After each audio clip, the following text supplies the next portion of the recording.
ജിൻഡോ വർഷങ്ങളായിട്ട് പരിചയമുള്ളൊരു സുഹൃത്താണ്, നല്ല കലാകാരനാണ്, നല്ലൊരു സംഘാടകനാണ്.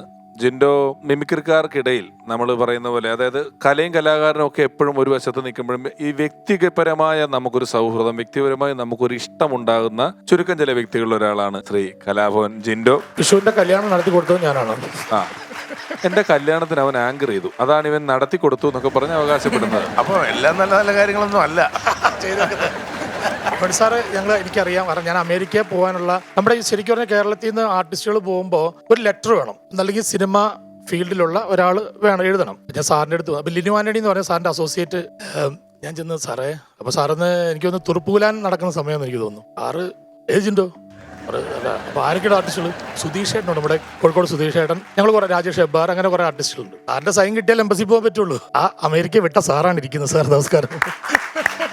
പക്ഷെ ആ സാർ ഇതുവരെ അമേരിക്ക പോയിട്ടില്ല.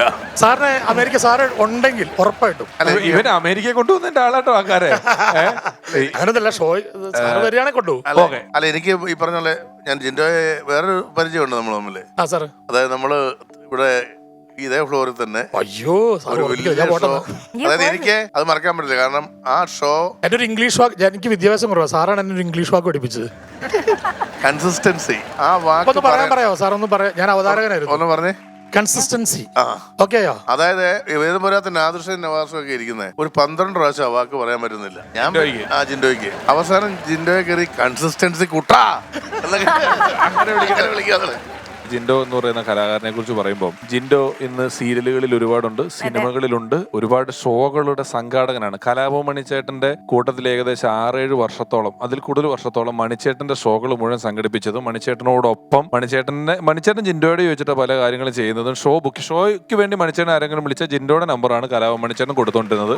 മണിച്ചേട്ടനുമായിട്ട് അത്ര ആത്മബന്ധമുള്ള ഒരാൾ, ഡിസിപ്ലിൻഡ് ആയിട്ടുള്ള ഒരാളാണ് ജിൻഡോ, സാധാരണഗതിയിലുള്ള ഒരാൾ. അതുകൊണ്ടാണ് അങ്ങനെ സംഘാടനം ചെയ്യാൻ പറ്റുന്നത്. അതിന്റെ കാരണം, ജിൻഡോ ഇവിടെയൊക്കെ വരുന്നതിന് മുമ്പ് വർഷങ്ങളോളം കലാഭവനിലെ ആബേൽ അച്ഛന്റെ പ്യൂണായിരുന്നു. അവിടുത്തെ പ്യൂണായിട്ട് വർക്ക് ചെയ്യുന്നുണ്ടായിരുന്നു. ഓർമ്മയുണ്ടല്ലേ? അത് എത്ര വർഷം ഉണ്ടായിരുന്നു ജിൻഡോ അവിടെ? ഞാൻ 98-ലാണ് എറണാകുളത്ത് വരുന്നത്. ഞാൻ എന്റെ നാട്ടിലെ കൊച്ചിൻ കലാഭവന്റെ മിമിക്സ് പരേഡ് വന്നു. ഷാജാട്ടൻ, നവാസിക്ക, പിന്നെ ഷിബിച്ചാന്റെ ഗ്യാപ്പിലാണ് ഞാൻ ശരിക്കും മിമിക്രിയിലേക്ക് കലാഭവനിൽ കയറുന്നത്. ഷിബിച്ചാൻ ഗൾഫിൽ പോയപ്പം എല്ലാവരും ഉണ്ടായിരുന്നു. അപ്പൊ ഞാൻ നോക്കി, എന്റെ നാട്ടിലാണ് ഈ മിമിക്സ് പരേഡ് നടക്കുന്നത്. എനിക്കിത് കണ്ടിട്ട് ഞാൻ 7ാം ക്ലാസ് പോലെ സ്റ്റേജിൽ കയറാൻ തുടങ്ങിയതാ. സ്റ്റേജിൽ കയറുമ്പം നമ്മള് മിമിക്രിയാണല്ലോ അനുകരിക്കുന്നത്. അന്ന് സുരേഷ് ഗോപി സാറിനെ അനുകരിക്കും, ലാൽ സാറിനെ അനുകരിക്കും, മമ്മൂക്കനെ അനുകരിക്കും, എല്ലാവരും അനുകരിക്കും. പക്ഷെ എല്ലാ ശബ്ദം എന്റെ തന്നെയാണ്, ഒരു വ്യത്യാസമില്ല. അപ്പോൾ ഞാൻ കലാഭവനിൽ എങ്ങനെ കയറാൻ പറ്റും? അങ്ങനെ SLC പരീക്ഷ എഴുതി. മാർച്ചിൽ SLC പരീക്ഷ കഴിഞ്ഞു. റിസൾട്ട് വന്നപ്പം ഞങ്ങളുടെ സ്കൂളിൽ ഫെയിൽഡ് എന്ന് പറയുമ്പോൾ, ഓക്കെ സാർ താങ്ക് യു എന്ന് പറഞ്ഞു. ഞാൻ വിചാരിച്ച് വിജയിച്ചു എന്നാണ്. ഞാൻ തോറ്റുപോയതാ. SLC തോറ്റ് അന്ന് നേരെ ബസ്സിൽ കയറി. അപ്പൊ ഞാൻ എന്റെ ചെമ്പുകടവ് എന്ന് പറയുന്നത്, കോഴിക്കോട് ജില്ലയിൽ ചെമ്പുകടവ് എന്ന് പറയുന്ന സ്ഥലമാണ് എന്റെ സ്ഥലം. ആ സ്ഥലത്ത് നിന്ന് ഞാൻ പോകുകയാണ് വീട്ടില് മമ്മിയോട്. എങ്ങോട്ടാന്ന് പോലും എനിക്ക് പോലും അറിയത്തില്ല. ഞാൻ അങ്ങനെ എറണാകുളം സൗത്തിൽ വന്നു. ഇവൻ പറഞ്ഞ കേട്ടാല് KGF-ലെ റോക്കി ബായ് ബോംബെയിൽ പോയ കഥ പോലെ ഇവൻ കലാഭവനി ഞങ്ങളൊക്കെ പോയിട്ടുള്ള അവസരം ചോദിക്കാൻ പറ്റുന്നതാണ് ഈ പറയുന്നത്. പക്ഷെ എന്റെ പിഷാരടി അവിടെ പിഷു അവിടെ പഠിക്കാൻ വരുമ്പോ ഞാൻ അവിടെ പിയോണാണ്. ഞാൻ അതുകൊണ്ട് ഇവനെ ആരടാ അതുകൊണ്ട്, കാരണം ഞാൻ കലാഭവനിൽ ബിബിൻ, പിഷു, ജയൻ, ജയസൂര്യ, പിന്നെ വിഷ്ണു, ഇവരെല്ലാം പഠിക്കാൻ വരുമ്പോ ഞാൻ സൂര്യൊക്കെ കലാഭവനിൽ കുറച്ച് ദിവസം മിമിക്രി പഠിക്കാൻ പോയിട്ടുണ്ട്. അന്നേരം ഇവൻ കലാഭവൻ ചെല്ലുമ്പോൾ ആബേൽ അച്ഛൻ അവിടുത്തെ വലിയ ആളാണല്ലോ. ആബേൽ അച്ഛന്റെ പ്യൂൺ എന്ന് പറഞ്ഞാൽ ഇവൻ അവിടെ സ്വാധീനം കൂടുതലാണ്. അപ്പൊ നമ്മൾ അവിടേക്ക് ഇറങ്ങി നീവൻ മൂളിയാ ഞങ്ങൾ ഓടണം. അതുപോലെ ഒരു മൂളിരുകാരനായിരുന്നു ഇവൻ അന്ന് കാലത്ത്. പക്ഷേ ആബേൽ അച്ഛൻ ഒരുപാട് കാര്യങ്ങൾ പറഞ്ഞു കൊടുക്കുന്ന, ഒരുപാട് ഡിസിപ്ലിൻഡ് ആയിട്ടുള്ളൊരു മനുഷ്യനാണ്. അദ്ദേഹത്തിന്റെ കൂടെ കുറെ നാൾ നിന്നതിൻ്റെതായ ഒരു ക്വാളിറ്റി ജിൻഡോ എന്ന് പറയുന്ന കലാകാരനുണ്ട്. പിന്നെ സ്റ്റേജുകളിലാണെങ്കിലും ഞാനും മനോജ് ഗിന്നസും ജിൻഡോയും കൂടെ ഖത്തറിലൊരു ഷോയ്ക്ക് പോയപ്പോ ജോണി ചേട്ടാ ഇവനോടൊരു ഇന്റർവ്യൂ ആയിട്ട് വേണം. മനോജ് ഗിന്നസും ഞാനും കൂടെ അവസരം ചോദിക്കുന്ന ഒരു ഡയറക്ടറിന്റെ അടുത്ത് പോകുന്നു. അങ്ങനെ ഖത്തറിലെത്തി കഴിഞ്ഞപ്പോഴത്തേക്ക് ഇന്റർവ്യൂ ഐറ്റമാണ്. ഇവനാണ് ഇന്റർവ്യൂവിന് ചോദ്യം ചോദിക്കാൻ നിൽക്കുന്ന ആള്, ഡയറക്ടർ ആവണം. ഇവനാണ് ഷോയുടെ ആങ്കർ. അപ്പൊ ഞാൻ പറഞ്ഞു, കുഴപ്പമില്ല, നീ ഒരു പേപ്പറിൽ 10-12 ചോദ്യങ്ങളുണ്ട് ഞങ്ങളോട് ചോദിക്കാനുള്ളത്, ഇത് എഴുതി പോക്കറ്റ് ഇട്ടോ, സമയമാകുമ്പോൾ അതെടുത്തിട്ട് ഡയറക്റ്റ് സ്ക്രിപ്റ്റ് ആണെന്ന് പറഞ്ഞ് ഇങ്ങനെ കൈ പിടിക്കാമല്ലോ, ഒരു പേപ്പർ കൈ പിടിക്കാൻ കുഴപ്പമില്ലോ എന്ന് പറഞ്ഞ് എഴുതി കൊടുത്തു. ഇവനത് പോക്കറ്റിലിട്ടു. സമയമായി. ആ സ്കിറ്റ് വന്നപ്പോൾ ഇവൻ അത്ര നേരം ഇട്ട് ഷർട്ട് ഇടണ്ട, കാരണം ഞാൻ ആങ്കർ ചെയ്തതല്ലേ, മാറ്റിയേക്കാന്ന് പറഞ്ഞ് ഇവൻ ഓടിപ്പോയി ഷർട്ട് മാറിയിട്ട് വന്നു. ഞാൻ വന്നു, സാറേ ഇവിടെ അഭിനയിക്കാൻ ആഗ്രഹിച്ച് കുറെ പേര് നിൽക്കുന്നുണ്ട്, കയറിപ്പോരെ എന്നൊക്കെ പറഞ്ഞ് ഞാനും മനോജ് ഇന്നസും കൂടെ സ്റ്റേജിൽ വന്നപ്പോൾ നിങ്ങളോട് എനിക്ക് കുറച്ച് കാര്യങ്ങളൊക്കെ ചോദിക്കാനുണ്ടോ. ഞാൻ പോക്കറ്റ് കേട്ടപ്പം ഊരി വെച്ച ഷർട്ടിന്റെ പോക്കറ്റില്ല, സ്ക്രിപ്റ്റ് പാളി. സ്റ്റേജിൽ ആൾക്കാരിരിക്കുമ്പോൾ ഇവൻ എന്തെന്നറിയോ, ഞങ്ങളോട് നിങ്ങൾ ഇവിടെ നിൽക്കുന്നു പറഞ്ഞിട്ട് ഇവൻ ഇറങ്ങിപ്പോയി. ഞാനും മനോജ് അയാൾ എവിടെ പോയാന്നൊക്കെ പറഞ്ഞു എന്തൊക്കെയോ പറഞ്ഞ് നിൽക്കുക. അപ്പൊ ഇവൻ ഓടിപ്പോയി ആ ഷർട്ടിന്റെ പോക്കറ്റിൽ നിന്ന് ആ പേപ്പറിങ് എടുത്തുകൊണ്ട് വരുന്നതിന് പകരം ഇവൻ എന്തോ ആ സമയത്തെ ആവേശ പ്രശ്നത്തിന് ടെൻഷന് ഇവൻ പോകുന്ന പോക്കറ്റ് തന്നെ ഇട്ട ഷർട്ട് ഊരിയിട്ട് അവിടെ പോയിട്ട് ആ ഷർട്ട് എടുത്തിട്ടു. അതിന്റെ പോക്കറ്റിലാണല്ലോ ഈ ചോദ്യം. ഈ ഷർട്ട് മാറി വന്നിട്ട് ചോദ്യം ചോദിക്കാൻ വന്നപ്പോൾ മനോജ് ചോദിച്ചു, സാർ ഷർട്ട് മാറാൻ പോയതാണോ എന്ന് ചോദിച്ചു മനോജ് സ്റ്റേജിൽ നിന്ന്. ഇവൻ ഒരു മനോധർമ്മം, അല്ലല്ല ഞാൻ നേരത്തെ പോയ ആളുടെ ഇരട്ട സഹോദരനാണ് എന്നൊരു കഥ പറഞ്ഞിട്ട്, ഉയ്യോ മനോജ് ആ സ്കിറ്റ് മുഴുവൻ ഇരട്ട സഹോദര എന്ന് വിളിച്ചിട്ട് തിരിച്ചു ഇവിടെ പറഞ്ഞ എല്ലാം ഉള്ളത് തന്നെ അത് തന്നെ വെറുതെ പറയുന്നത്. എന്റെ ജീവിതത്തിൽ ഉണ്ടാവുന്ന കഥകൾ കുറെ ഉണ്ട്, അതുകൊണ്ട് കുഴപ്പമില്ല. ഷിൻഡോ, എനിക്ക് തോന്നിയിട്ടുള്ള ഷിൻഡോ അന്ന് കണ്ട പോലെ തന്നെയാണ് ഇന്നും. വലിയ കാര്യം, അവർ എപ്പോഴും പോസിറ്റീവ് എനർജി ഉള്ള ഒരാളാണ്. പിന്നെ ജിൻഡോ ആരെയും പിണക്കില്ല, മറ്റാരെയും എനിക്ക് തോന്നില്ലേ, അങ്ങനെയല്ലേ? അത് വലിയ ഗുണമാണ് ജിൻഡോ. എന്നെ ഉണ്ടല്ലോ രാവിലെ ഇറങ്ങിയിട്ട് എത്രയോ പേരെ വെറുപ്പിക്കുന്ന ആളുകളുണ്ട്. എന്തായാലും ഓൾ ദി ബെസ്റ്റ്, നന്നായിരിക്കും.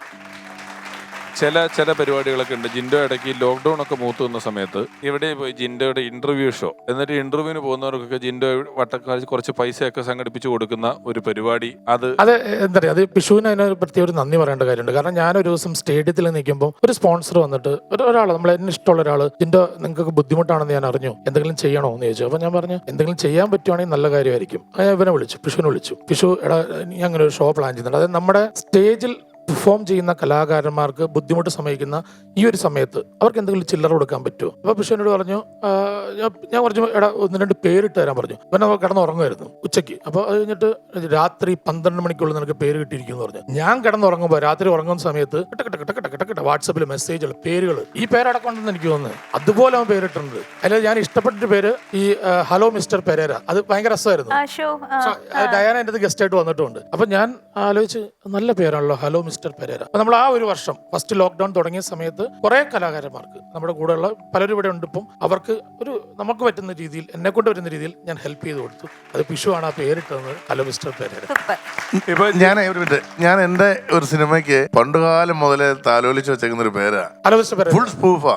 80s 90s ആ കാലഘട്ടങ്ങളിലെ വില്ലന്മാർക്ക് ട്രിബ്യൂട്ട് ചെയ്യുന്ന ഹലോ മിസ്റ്റർ പെരേര എന്നാ പടത്തിന്റെ പേര്. ഇനി ആരും അടിച്ചേക്കരുത്, ഞങ്ങൾ ഓൾറെഡി പിഷു പേര് പോയി. നിങ്ങളൊക്കെ ചെയ്തതിന് മുമ്പേ എന്നോ തീരുമാനിച്ചു വെച്ച പേരാണെന്നാണ് പറഞ്ഞത്. ജിൻഡോ എന്തെങ്കിലും ഒരു ഞങ്ങൾക്ക് വേണ്ടി എന്തെങ്കിലും ഒരു ശബ്ദം അന്വേഷിക്കാൻ ജിൻഡോയ്ക്ക് പറ്റുമോ? നമ്മൾ ഇവിടെ എനിക്കൊന്ന് ഫണ്ട്സ് അപ്പോൺ ടൈം എന്ന് പറയുന്ന പ്രോഗ്രാമിൽ എല്ലാവരും ഒന്ന് സിനിമാ നടന്മാരെ അനുകരിക്കാറ്. ഞാൻ സിനിമാ നടന്മാരിൽ നിന്ന് വ്യത്യസ്തമായിട്ട് സിനിമാ നടന്മാരുടെ പട്ടികൾ, നമ്മുടെ വീട്ടിലെ നായ്ക്കൾ, ഈ പട്ടികൾ പല ശബ്ദത്തിൽ കുറയ്ക്കാൻ പോവാണ്. സിനിമാ നടന്മാരുടെ ശബ്ദം ആദ്യം നമുക്ക് ബാലചന്ദ്ര മേനോൻ സാറിന്റെ ശബ്ദത്തിൽ നമുക്കൊന്ന് കുറയ്ക്കാം.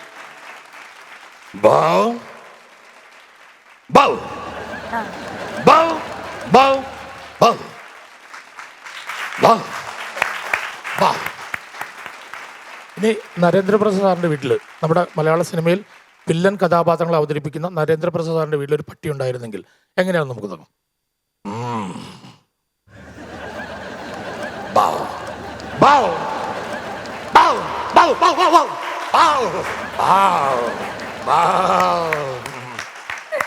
നസീർ സാറിന്റെ വീട്ടിലൊരു പട്ടി ഉണ്ടായിരുന്നെങ്കിൽ എങ്ങനെയായിരുന്നു നമുക്ക് നോക്കാം.